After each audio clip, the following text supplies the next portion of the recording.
Friends, स्वागत है आपका आपके अपने यूट्यूब चैनल सक्सेस एक्सप्रेस में। फ्रेंड्स, आज के इस वीडियो में हम आपके लिए लेकर आए हैं वर्ग तथा वर्गमूल, घन तथा घनमूल की अवधारणा, जिसका पार्ट 1 हमने पिछले लेक्चर में देखा था, जिसमें हमने सीखा था वर्ग और वर्गमूल के बारे में। आज हम बात करेंगे घन और घनमूल। तो फ्रेंड, जिन्होंने हमारी पिछली वीडियो को नहीं देखा है, डिस्क्रिप्शन में लिंक दिया है, वहां से वीडियो को जाकर देख सकते हैं। और जो साथी पहली बार हमसे जुड़ रहे हैं, वह हमारे चैनल को सब्सक्राइब कर बेल आइकन को प्रेस कर लें, जिससे आने वाली वीडियो का नोटिफिकेशन आपको समय से मिलता रहे। तो फ्रेंड्स, चलिए शुरू करते हैं आज के इस वीडियो को। फ्रेंड्स, अब हम देखते हैं स्क्वायर या वर्ग। वर्ग क्या होता है? किसी संख्या को उसी संख्या से गुणा करने पर जो गुणनफल प्राप्त होता है, वह हमारा वर्ग कहलाता है। जैसे उदाहरण के माध्यम से समझते हैं, एक संख्या है 2, हमें इसका निकालना है वर्ग, तो हम 2 को लिख सकते हैं 2 गुणा 2 बराबर 4। अतः हम कह सकते हैं कि 4 2 का वर्ग होगा। उसी प्रकार बात करते हैं क्यूब। किसकी? क्यूब की। घन की बात करते हैं। घन क्या होता है? किसी संख्या को उसी संख्या से 2 बार गुणा करने पर जो गुणनफल प्राप्त होता है, वह हमारा घन कहलाता है। उदाहरण के माध्यम समझते हैं कि ऐसे एक संख्या है हमारी 2, इसका हमें क्या निकालना है? क्यूब निकालना है। तो उसी संख्या को, किस संख्या को? 2 को जब हम उसी संख्या से 2 बार गुणा कर देंगे, तब जो गुणनफल प्राप्त होगा, वह हमारा घन कहलाता है। अतः हम कह सकते हैं कि 8 2 का घन होगा। तो फ्रेंड्स, ये तो बात रही वर्ग और घन की। अब हम बात करते हैं स्क्वायर्स की। वर्ग को किस प्रकार से ज्ञात करते हैं? तो फ्रेंड्स, स्क्वायर को निकालने के लिए स्क्वायर 1 से लेके जो हमारे 25 तक के हमें वर्ग याद होना चाहिए। जैसे 1 का वर्ग है, तो हम इसे लिख सकते हैं 1 गुणा 1 बराबर 1। 2 का वर्ग है, तो इसको लिख सकते हैं 2 गुणा 2 बराबर 4। उसी प्रकार 3 का स्क्वायर, इसे लिख सकते हैं 3 गुणा 3 बराबर 9। 4 का स्क्वायर, इसको लिख सकते हैं 4 गुणा 4 बराबर 16। 5 का स्क्वायर हमें निकालना है, तो इसे लिख सकते हैं 5 गुणा 5 बराबर 25। 6 का निकालने के लिए 6 गुणा 6 बराबर 36। 7 का स्क्वायर होता है 7 गुणा 7 बराबर 49। 8 का वर्ग होता है 8 गुणा 8 बराबर 64। अब हम देखते हैं 9 का वर्ग किस प्रकार निकालते हैं। तो 9 का स्क्वायर निकालते हैं 9 गुणा 9 बराबर 81। 10 का वर्ग लिख सकते हैं 10 गुणा 10, कितना होता है? 100। अब हम बात करते हैं 11 की। 11 का स्क्वायर, इसे लिख सकते हैं 11 गुणा 11 बराबर 121। जो 12 का वर्ग होता है, वह होता है 12 गुणा 12 144। 13 का वर्ग होगा हमारा 13 गुणा 13 बराबर 169। 14 का वर्ग होगा 14 गुणा 14 बराबर 196। जो 15 का स्क्वायर निकालते हैं तो 15 का स्क्वायर को कैसे लिखेंगे, इसे लिख सकते हैं 15 गुणा 15 बराबर 225। अब हम बात करते हैं 16 का वर्ग, इसे लिख सकते हैं 16 गुणा 16 बराबर 256। जब 17 का वर्ग निकालेंगे तो इसे लिख सकते हैं 17 गुणा 17 बराबर 289। अब हम बात करते हैं 18 की। 18 का वर्ग किस प्रकार से निकालेंगे, इसे लिखेंगे 18 गुणा 18 बराबर 324।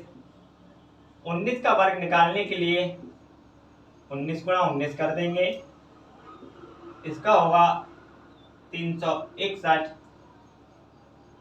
20 का वर्ग 20 गुणा 20 बराबर 400। 21 का वर्ग होगा 21 गुणा 21 बराबर 441। 22 का वर्ग होगा 22 गुणा 22 बराबर 484। अब हम बात करते हैं 23 का वर्ग, इसे लिख सकते हैं 23 गुणा 23, ये होगा 529। 24 का वर्ग होगा 24 गुणा 24, 576। और जो 25 का स्क्वायर होगा वह होगा 25 गुणा 25 बराबर 625। साथियों, वर्ग और वर्गमूल के इस चैप्टर में सबसे जरूरी है हमें पता होना चाहिए वर्ग क्या होते हैं। अगर हमें जैसे संख्या है 19 का वर्ग, अगर कहीं आ जाए 361 का वर्गमूल ज्ञात कीजिए, तो हम उसे सीधे लिख सकते हैं कि इसका जो वर्ग होगा, उसका वर्गमूल होगा वह होगा 19। अब बात आती है हमें 576 का वर्गमूल ज्ञात करना है, तो 576 के हम पहले अभाज्य गुणनखंड करेंगे। अभाज्य गुणनखंड करने के बाद में उसके हम दो दो के जोड़े बनाएंगे। उस जोड़े जितने जोड़े बनेंगे, जितने पेयर बनेंगे, उससे हम प्रत्येक जोड़े से एक संख्या बाहर लेकर आपस में जब हम मल्टीप्लाई करेंगे तब आंसर आएगा 24। ये काफ़ी लंबी प्रक्रिया हो जाएगी।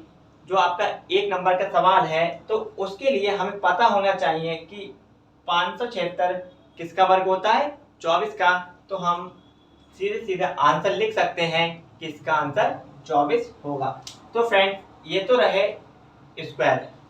एक बार फिर से देख लेते हैं, साथ ही साथ मेरे बोलते चलिएगा कि 1 का स्क्वायर होगा 1, 2 का स्क्वायर 4, 3 का स्क्वायर 9, 4 16, 5 25, 6 36, 7 49, 8 64, 9 81, 10 100, 11 121, 12 का 144, 13 का 169, 14 का 196, 15 का 225, 16 का 256, 17 का 289, 18 का 324, 19 का 361, 20 का 400, 21 का 441, 22 का 484, 23 का 529, 24 का 576, 25 का 625। फ्रेंड्स, ये तो रही बात स्क्वायर की, किसकी, वर्ग की। अब हम बात कर लेते हैं क्यूब की। किसकी बात करते हैं, क्यूब। किसकी बात करते हैं, क्यूब की। क्यूब को हमें 25 तक याद ना करना है, तो क्यूब को हम केवल 10 तक याद करेंगे। कितने तक याद करेंगे, 10 तक याद करेंगे। तो देख लेते हैं साथियों।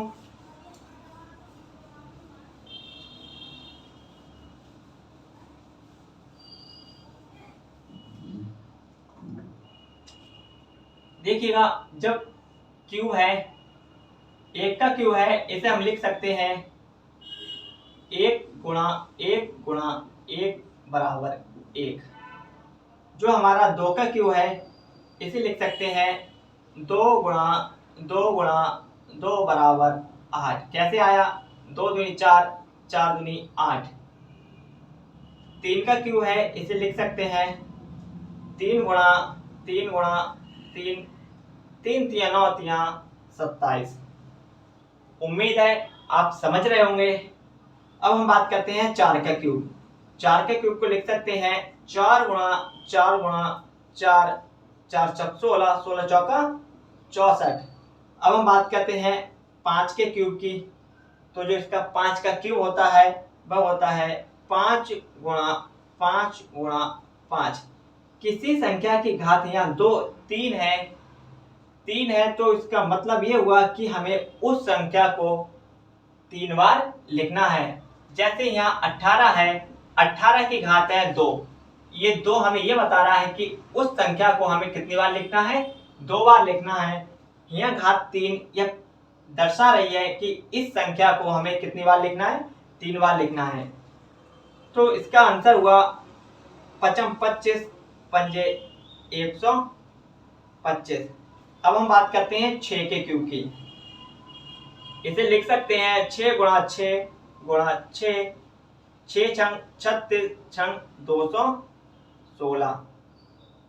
जो 7 का क्यूब होता है, इसे लिख सकते हैं 7 गुणा 7 गुणा 7, 7 सत्ते 49 और 49 सत्ते 343। अब बात करते हैं 8 का क्यूब। जो 8 का क्यूब होता है 8 गुणा 8 बराबर 512। कितना हुआ? 512। 9 का क्यूब हुआ 9 गुणा 9 बराबर कितना? 729। और 10 का क्यूब हुआ 10 गुणा 10 बराबर 1000। एक और देख लेते हैं 11 का। 11 गुणा 11। तो 11 और 11 के जब आपस में गुणा करेंगे, मतलब जब 11 का स्क्वायर होगा वह होगा 1 to 1। जब 11 की 121 की 11 से और गुणा कर देंगे तो इसका आंसर आ जाएगा 13 31। और जो 12 के क्यूब होता है वो होता है 12 गुणा 12। इसे हम लिख सकते हैं 17 28। क्या लिख सकते हैं इसे? 17 28।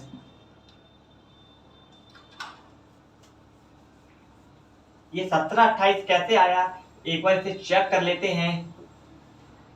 देखिएगा साथियों, जो 12 गुणा 12 होता है वह होता है 144। कितना होता है? 144। और जो 44 हुआ, 144 की गुणा हमें किससे करनी है? 12 से करनी है। तो 4 दूनी 8, 4 दूनी 8, 2 एकम 2। अब 1 की गुणा 4 से करते हैं, 1 चौक 4, 1 चौक 4, 1 एकम 1। अब आया 8, 8 4 12 के 2, हाथी लगा 1, 4 और 2 6 और 1 7। और ये कितना आएगा? 27 17 28। तो 12 का क्यूब कितना हो गया? 17 28। एक बार और देख लेते हैं हम क्यूब को।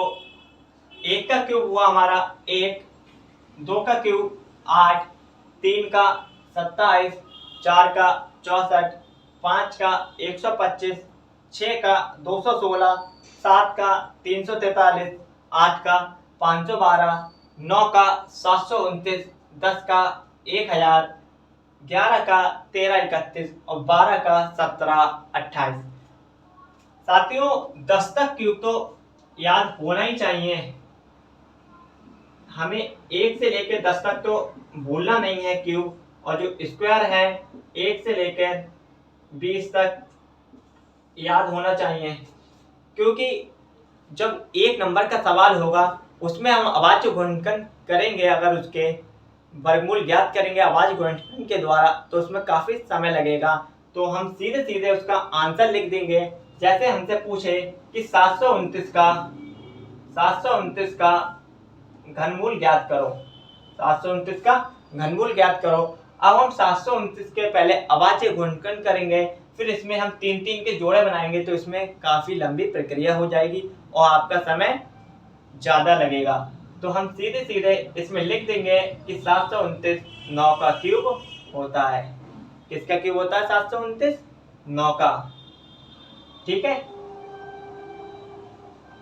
फ्रेंड्स, उम्मीद करता हूं आपको सारा समझ में आ रहा होगा। फ्रेंड्स, अब हम बात करेंगे घनमूल की। तो घन को परिभाषित करने के लिए या क्यूब, घन क्या होते हैं? किसी संख्या को उसी संख्या से जब हम 2 बार मल्टीप्लाई कर देते हैं तो जो गुणनफल प्राप्त होता है वह हमारा घन कहलाता है। उदाहरण के लिए देखते हैं, एक संख्या ले लेते हैं 2, इसका हमें क्यूब निकालना है, घन निकालना है। तो 2 को उसी संख्या से मतलब 2 से ही जब 2 बार गुणा कर देंगे तब जो गुणनफल प्राप्त होगा वह उस संख्या का घन कहलाएगा। अगली संख्या ले लेते हैं हम 7। जब हम 7 को उसी संख्या से 2 बार गुणा कर देंगे तो 7 गुणा 7 गुणा 7 जो हुआ 7 सत्ते 49, 49 सत्ते 343। ये क्या हो गया? ये हमारा घन हो गया। किसका? 7 का। फ्रेंड्स, अब हम बात करते हैं घनमूल की। घन मूल,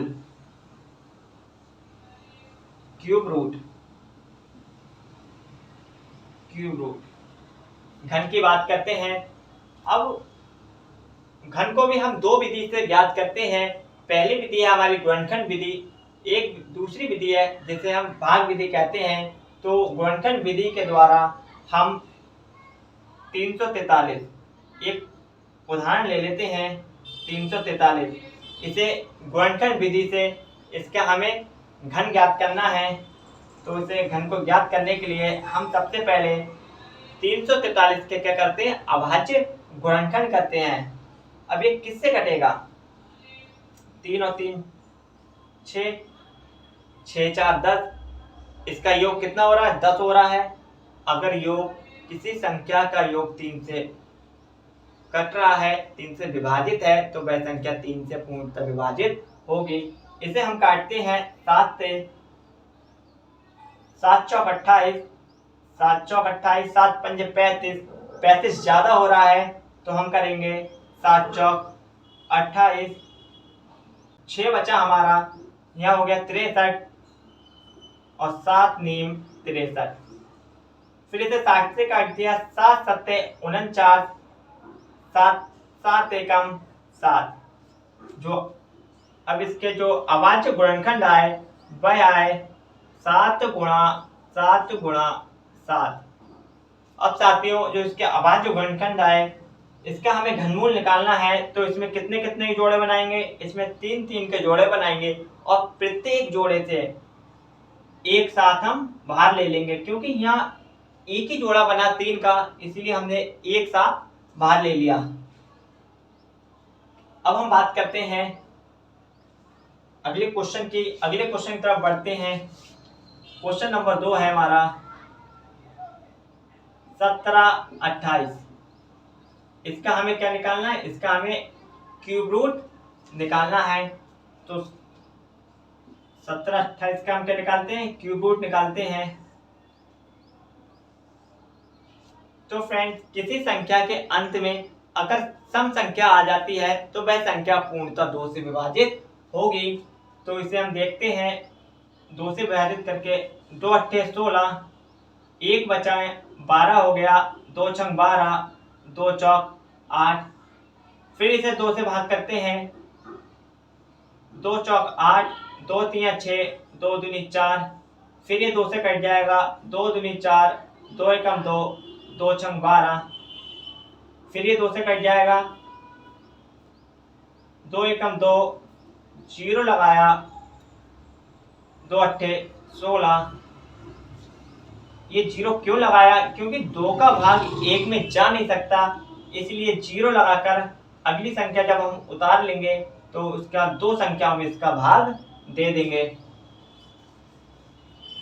फिर 2 से इसका भाग दिया, दो पंजे 10,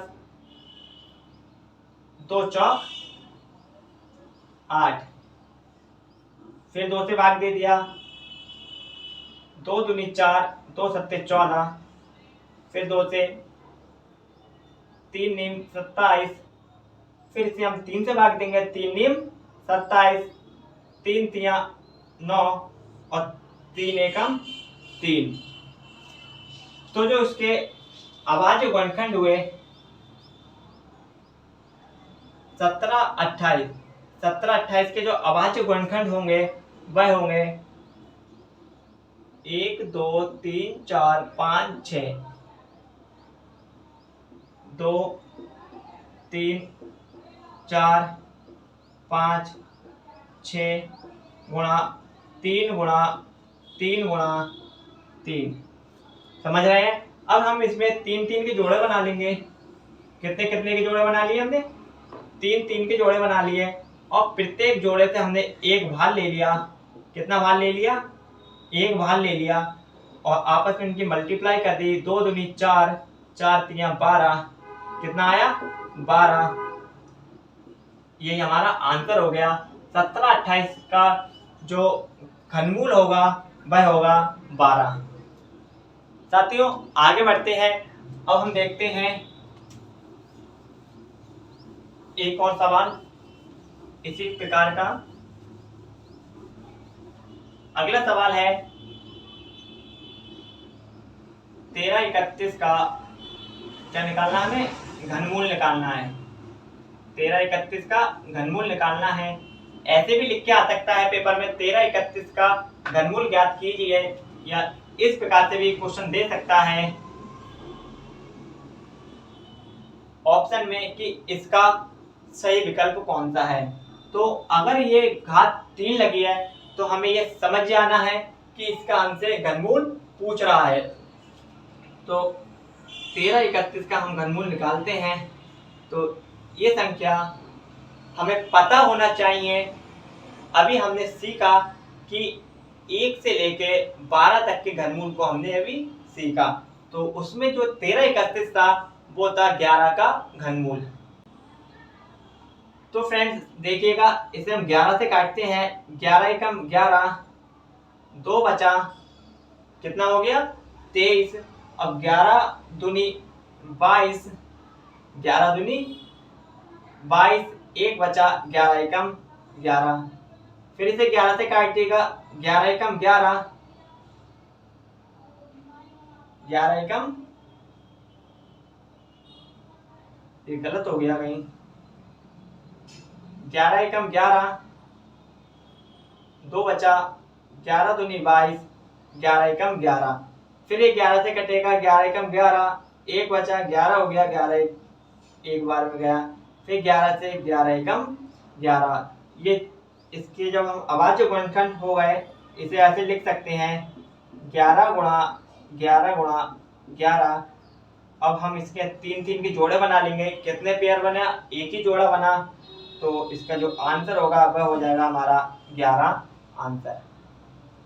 तो फ्रेंड उम्मीद करता हूँ आपको क्लियर होगा। वीडियो पसंद आए तो वीडियो को लाइक करें और हमारे चैनल को सब्सक्राइब करना ना भूलें।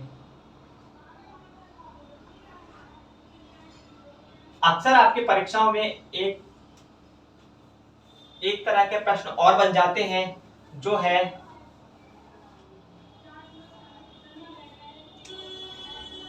27/64 का घनमूल होगा। 27/64 का घनमूल होगा। तो जो इस टाइप के प्रश्न है उन्हें किस टाइप से करेंगे अगर हम इसके अभाज्य गुणनखंड करेंगे तो ये काफी लंबा हो जाएगा। हमें अभाज्य गुणनखंड न करके जो हमने इसके घनमूल याद करे थे उसे सीधे हमें पता होना चाहिए कि जो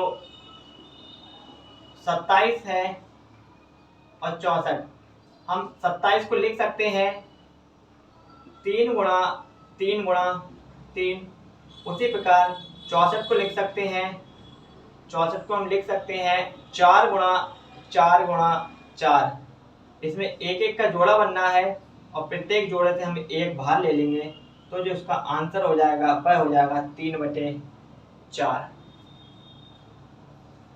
दूसरी तरह इस प्रकार से भी सवाल दे सकता है आपके में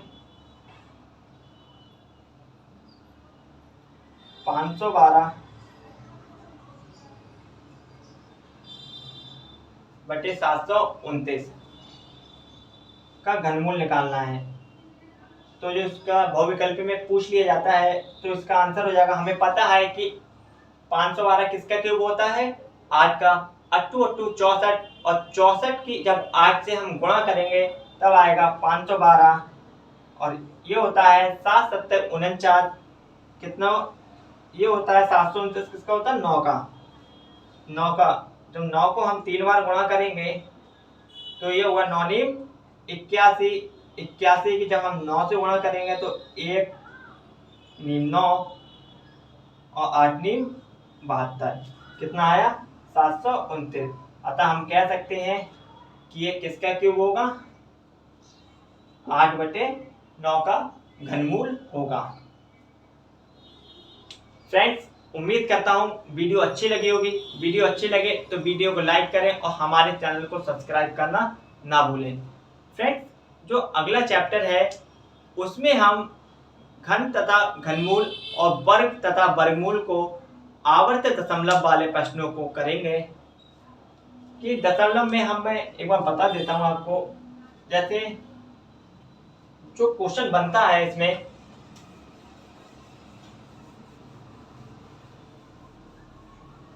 आपकी परीक्षा में प्रश्न पूछ लिया जाता है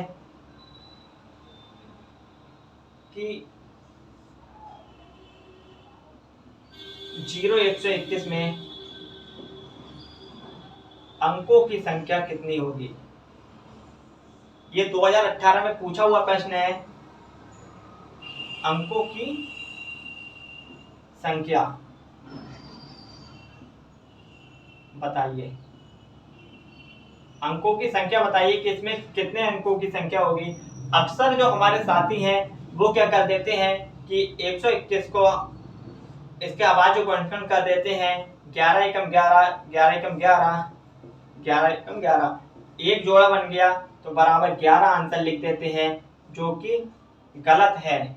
इसमें पूछा है 121 में अंकों की संख्या कितनी होगी, तो अंकों की संख्या कितनी होगी 1 और 2, तो इसका सही आंसर होगा वह होगा 2, ना कि 11।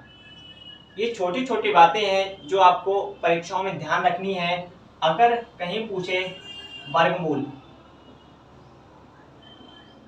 वर्गमूल और वर्ग, अगर हमसे पूछे कि 25 का वर्गमूल, हमसे पूछे 25 का वर्गमूल और 25 का वर्ग, 25 का वर्ग, तो इसमें कंफ्यूज नहीं होना है। जो 25 का वर्गमूल की बात करें तो वर्गमूल निकालने के लिए हम उसके अभाज्य गुणनखंड कर देते हैं 5 गुणा 5, एक जोड़ा बना और प्रत्येक जोड़े से जब हम एक बाहर ले लेंगे तो इसका आंसर होगा वह होगा 5।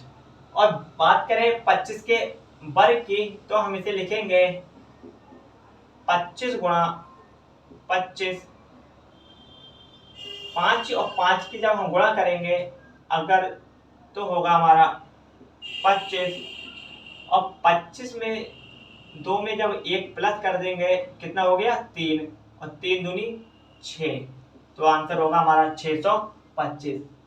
25 का वर्गमूल होगा 5 और 25 का वर्ग होगा 625। जो आपको ध्यान रखने वाली बात है वर्ग और वर्गमूल में, सेम घन और घनमूल में भी हमें याद रखना है कि वह घन पूछ रहा है या घनमूल पूछ रहा है। अक्सर जो साथी हैं वो क्या गलती हो जाती है कि वर्ग पूछता है तो वर्गमूल निकाल देते हैं और वर्गमूल पूछता है तो उसका वर्ग ज्ञात कर देते हैं, जो आपको ध्यान रखना है।